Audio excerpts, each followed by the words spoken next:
छोटा सा गांव, बड़ा सा सपना। एक समय की बात है। उत्तर भारत के एक छोटे से गांव नवेलीपुर में एक लड़का रीचेस था, रामू। रामू की उम्र लगभग 15-16 साल थी। माँ बाप खेती करते थे, घर में ज्यादा पैसा नहीं था, पर प्यार और अपनापन बहुत था।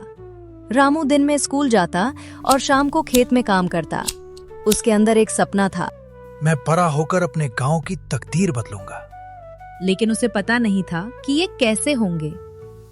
गांव में ना बड़े स्कूल थे, ना अस्पताल, ना कोई सुविधा। एक दिन रामू के स्कूल में मास्टर जी ने पूछा, बच्चों, तुम्हें क्या बनना है? सब बच्चे डॉक्टर, इंजीनियर, पुलिस वाले बनने की बात करते रहे, लेकिन रामू चुप रहा। मास्टर जी ने पूछा, रामू बेटा, तुम चुप क्यों हो? सर, मैं पहले समझना चाहता हूं कि मेरी असली ताकत क्या है, फिर चुनूंगा कि मुझे क्या बनना है। मास्टर जी मुस्कुराए। यही शुरुआत है बेटा, अपने आप को समझने की। रामू के घर के पास ही एक बुजुर्ग रहते थे, दादाजी। गांव उन्हें बहुत मानता था। एक दिन रामू उनके पास गया। रामू बोला, दादाजी, लोग कहते हैं कि जिंदगी में बहुत मेहनत करनी पड़ती है, लेकिन क्या मेहनत ही सब कुछ है?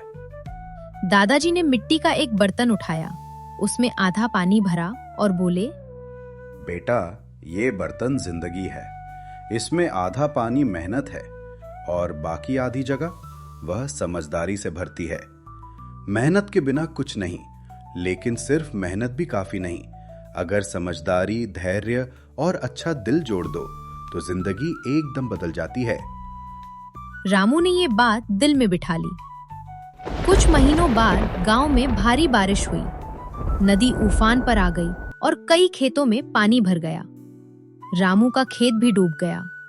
उसके पिताजी परेशान होकर बोले, फसल तो खत्म हो गई, अब क्या करेंगे? रामू बोला, पिताजी, चिंता मत करो, मैं कोई रास्ता निकालूंगा। वो गांव के कुछ लड़कों को लेकर नदी के किनारे गया और बांध को मजबूत करने लगा। दिन रात मेहनत की। 2 दिन बाद जब बारिश रुकी तो गांव का आधा नुकसान बच गया। गांव वाले बोले, रामू बेटा, तुम्हारी वजह से हमारा गांव बचा है। वहीं से रामू के अंदर एक नई चिंगारी जली। मैं सिर्फ अपने लिए नहीं, पूरे गांव के लिए कुछ करूंगा। कुछ समय बाद स्कूल में विज्ञान प्रदर्शनी हुई। सब बच्चों ने छोटे मोटे मॉडल बनाए, पर रामू ने एक नया विचार सोचा, गांव का पानी बचाने वाला सिस्टम। उसने पाइप, बोतलों और लकड़ी से एक छोटा मॉडल बनाया, जिससे बारिश का पानी इकट्ठा होकर खेतों में पहुंचे। सब हंस रहे थे, अरे रामू, बोतलों से खेती चलेगी क्या? लेकिन जब मास्टर जी ने मॉडल देखा, वे चौंक गए। उन्होंने कहा, बेटा, ये छोटा मॉडल नहीं, ये बड़े बदलाव की शुरुआत है। रामू को पहला स्थान मिला, पर उससे भी बड़ा इनाम ये था कि उसके अंदर आत्मविश्वास आ गया। गांव में एक लड़की थी, लक्ष्मी, 14 साल की, बहुत होशियार पर गरीब। उसके घर वाले उसे पढ़ाने की सोच ही नहीं पा रहे थे। एक दिन रामू ने उसकी बात सुनी। लक्ष्मी रो रही थी। मैं भी पढ़ना चाहती हूँ, पर माँ बाप कहते हैं कि लड़कियां घर संभालती हैं। रामू को बहुत बुरा लगा। उसने स्कूल के मुख्याध्यापक से बात की, गांव वालों से भी समझाया। कुछ दिन की कोशिश के बाद लक्ष्मी को फिर से स्कूल में दाखिला मिला। लक्ष्मी ने कहा, रामू भैया, आपने मेरी जिंदगी बदल दी।